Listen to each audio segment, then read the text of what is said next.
Buenas tardes, mi nombre es Sabrina Sagasti y hoy quiero hablarles de un tema esencial dentro del proceso judicial y son las notificaciones. A primera vista, esto puede parecer un asunto meramente formal o técnico, como un simple paso dentro del expediente, pero en realidad es una de las garantías procesales más importantes, ya que es la manera en que el derecho asegura que las partes conozcan oficialmente las decisiones judiciales y así pues pueden garantizar el principio de publicidad y el derecho de defensa.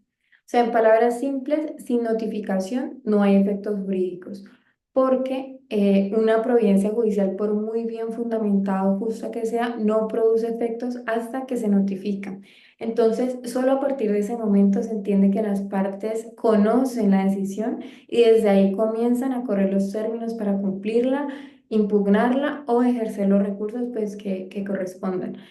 La secuencia lógica del proceso entonces siempre es la misma y se debe respetar rigurosamente, y es que primero el juez dicta una providencia judicial, después esa providencia se notifica y por último paso, después de la notificación, empieza a correr el término de ejecutoria y los recursos.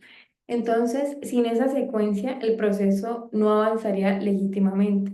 Y es por eso que aunque las notificaciones puedan parecer un procedimiento de rutina, son en realidad el punto de equilibrio entre la autoridad del juez y los derechos de las partes. Entonces, teniendo esto en claro, me gustaría poder pasar a la finalidad de las notificaciones y su función, y es que las notificaciones cumplen dos propósitos fundamentales que reflejan como la esencia del derecho procesal moderno, y es que primero buscan que las partes cumplan las decisiones judiciales. O sea, el ideal es que cuando nos notifican una sentencia o un auto, lo primero que pensemos sea voy a cumplirlo. Entonces, esa es la función más directa de la notificación y es hacer efectiva la autoridad de las decisiones del juez. Y segundo, es que las notificaciones nos permiten discutir o controvertir esas decisiones mediante los recursos procesales. Entonces, solo conociendo una providencia podemos recurrirla, pedir su aclaración o corregir lo que consideremos injusto. Por eso, sin notificación no hay como defensa posible y sin defensa no hay proceso justo. Y eso nos lo deja muy claro el Código General del Proceso en su artículo 291 cuando establece que ninguna providencia judicial producirá efectos ni correrán términos antes de ser notificados.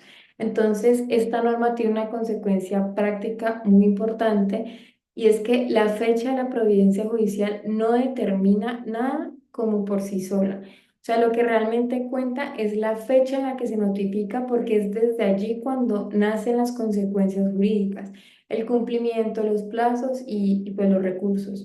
Entonces, en resumen, las notificaciones convierten la decisión judicial en un acto con los efectos reales y exigibles. Bueno, y con esto me gustaría poder pasar a las clases de notificaciones, y es que el Código General del Proceso regula distintas formas de notificación, cada una como con su propia finalidad, requisitos y alcance. Entonces podemos decir que cada tipo de notificación busca equilibrar dos valores, la garantía de conocimiento efectivo y la eficiencia del proceso. Entonces, viendo las principales modalidades, empezamos con la notificación personal. Y esta es la forma como más garantista y directa porque asegura que la persona efectivamente conoció la providencia. Y esto se realiza cuando la ley lo exige expresamente, sobre todo en aquellos casos donde se vincula a una persona por primera vez al proceso. Por ejemplo, el auto admisorio de la demanda o el mandamiento ejecutivo de pago. Entonces, ustedes se preguntarán por qué se exige este personal. Y es porque el ciudadano no tiene la obligación de estar revisando los juzgados todos los días para ver si fue demandado. Entonces, el Estado debe garantizarle que será formalmente enterado de su vinculación de manera como clara y segura. Y entonces, pues un detalle clave de esto es que se notifica la providencia, no la demanda. Por otro lado, la providencia, o sea, el auto del juez, se notifica. La demanda, en cambio, se traslada junto con sus anexos para que la contraparte la conozca y conteste. Entonces, estos son actos distintos, aunque ocurran en el mismo momento procesal. Por otro lado, tenemos las notificaciones a particulares, y esto es cuando el destinatario es un particular. Este se le envía una comunicación previa a la dirección física o electrónica indicada por el demandante. Entonces, en ella se le informa que existe un proceso en su contra, de qué tipo de proceso se trata y qué providencia debe notificarse. Entonces, en esto es importante entender que esta comunicación no es la notificación, sino una citación para que la persona acude al juzgado. Y los plazos pues dependen de la ubicación del destinatario. Por ejemplo, si es en el mismo municipio son 5 días, son 10 días si está en otro municipio y si se encuentra en el extranjero son 30 días. Entonces, si se comparece dentro del plazo, se levanta un acta de notificación personal firmada por el secretario y el notificado. Y si no comparece, entonces procede la siguiente modalidad, que es la notificación a entidades públicas. Cuando el destinatario a una entidad estatal, la notificación personal se realiza por medios electrónicos. Esto se envía una providencia al buzón judicial oficial de la entidad y además, pues el demandante debe como enviar una copia física a la demanda, perdón, de la demanda y anexos por servicio postal. En este caso, la ley concede a las entidades 25 días para retirar las copias físicas y 20 días adicionales para contestar o asumir la defensa. En total, pues son 45 días hábiles, lo que refleja un trato diferenciado por la carga administrativa de las instituciones públicas. Entonces, esto en la práctica, este procedimiento es como más lento, pero busca garantizar que el Estado siempre esté debidamente notificado. Por otro lado, tenemos la notificación por aviso, que aplica cuando la persona no comparece al juzgado después de ser citada. En ese caso, el demandante debe solicitar que se surta notificación por aviso, la cual sí produce efectos jurídicos. El procedimiento es el siguiente. Primero, el demandante elabora el aviso indicando el número radicado, las partes y la providencia que se notifica. Dos, el aviso se envía por el mismo medio que la comunicación inicial, sea correo físico o electrónico. Y tercero es que la notificación se entienda surtida al finalizar el día hábil siguiente a la entrega o envío del aviso. Entonces, con la ley 2213 de 2022 se amplió la posibilidad de notificar por medios electrónicos, lo que ha modernizado pues esta práctica judicial. Entonces, si se envía por correo electrónico, el abogado debe declarar bajo juramento que la dirección pertenece efectivamente al destinatario. Y la notificación se considera surtida 2 días hábiles después del envío o antes si se demuestra que el mensaje fue leído. Entonces, desde ese momento comienzan a correr los términos procesales con el mismo valor que una notificación personal. Por otro lado, tenemos el emplazamiento o curador ad litem. Este, pues, es si se desconoce el domicilio o el lugar de trabajo del demandado, el juez, pues, ordena este tipo de emplazamiento. Esto consiste en publicar un aviso en medios de comunicación como la prensa, la radio y en el Registro Nacional de Emplazados. Entonces, la publicación otorga 15 días para que la persona como comparezca voluntariamente. Si no lo hace, el juez nombra un curador ad litem, que es un abogado encargado de representarlo gratuitamente. Entonces, a partir de este momento, la notificación personal se hace al curador y desde allí empiezan a correr los términos procesales. Este mecanismo pues garantiza que el proceso no se detenga aunque el demandado esté ausente y que si aún pues sin comparecer su derecho de defensa esté protegido. Por otro lado, también tenemos la notificación en audiencia o por estrados. Esto es que en el contexto de la oralidad procesal, esta modalidad se ha vuelto como muy central y es que toda providencia dictada durante una audiencia queda notificada inmediatamente después de proferirse sin necesidad de un acto formal.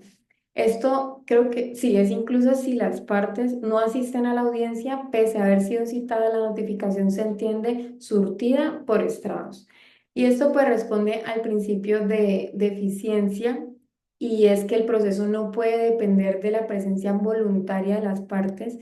Entonces aquí la providencia, la notificación y la ejecutoria ocurren pues prácticamente como al mismo tiempo. Entonces esto pues exige al abogado una reacción inmediata para interponer recursos o solicitar aclaraciones.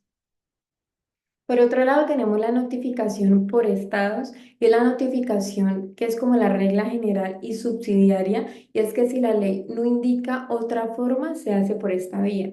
Y eso consiste en publicar la decisión en la cartelera del juzgado o en los sistemas electrónicos judiciales, indicando el número del proceso, los nombres de las partes, la fecha de la providencia y su fijación y la firma del secretario. Entonces, el estado debe permanecer fijado un día completo y la notificación se entiende surtida al día siguiente hábil. Entonces, pues a pesar de que hoy en día existen plataformas digitales como CIREG, CIREG o el Consulta de Procesos, el principio sigue siendo el mismo y es como garantizar que todas las personas puedan consultar públicamente las decisiones. Bueno, y finalmente existe una forma excepcional llamada notificación por conducta concluyente, y es que se presenta cuando, aunque no haya notificación formal, se demuestra que la persona ya conocía la providencia. Entonces, el Código General del Proceso reconoce tres casos típicos. Uno, cuando la parte menciona la providencia en un escrito o en una audiencia. Dos, cuando nombra apoderado judicial en el proceso. Y tres, cuando alega una nulidad por indebida notificación, lo cual demuestra conocimiento de la actuación. Entonces, en estos casos, la ley presume como el conocimiento real de la decisión y por lo tanto no se puede alegar la falta de notificación. Bueno, y por otro lado, hay situaciones procesales que merecen un tratamiento particular y para eso tenemos las notificaciones especiales como las medidas cautelares. Y esto es cuando el juez como que decreta una medida cautelar y esta solo se notifica al solicitante y no a la contraparte. El objetivo de esto es garantizar la eficacia de la medida y pues esto evita también que la otra parte oculte bienes o modifique su conducta antes de la ejecución. Entonces, los recursos contra estas medidas no suspenden su cumplimiento porque tienen efecto devolutivo. Entonces, cuando el juez hace un requerimiento, por ejemplo, no sé, ordenar que una parte corrija una demanda o aporte un documento, el término para cumplirlo empieza desde la notificación del auto que lo ordena. Entonces, si no se cumplen dentro del plazo, puede acarrear sanciones procesales o la inadmisión de la actuación. Entonces, teniendo todo esto en cuenta, en resumen, las notificaciones son el puente entre la decisión judicial y su efectividad jurídica. Y esto pues garantiza el conocimiento de las partes, la posibilidad de defensa y la validez de todo el proceso. Entonces, recordemos, la notificación personal es la más garantista, pero también la más excepcional. La notificación por aviso permite que el proceso no se paralice por incomparecencia. La notificación por estados es la forma general que asegura la publicidad y la conducta concluyente refleja el conocimiento efectivo de la decisión. Entonces, todo este sistema responde a un único propósito y es hacer efectivo el principio de publicidad y el debido proceso. Solo a través de una notificación válida y oportuna las decisiones judiciales tienen existencia y valor real, porque pues en el proceso judicial lo que no se notifica no existe. Y conocer las reglas de la notificación no solo es un requisito técnico, sino también una forma de garantizar justicia, transparencia y también pues respeto por el derecho de defensa. Muchas gracias.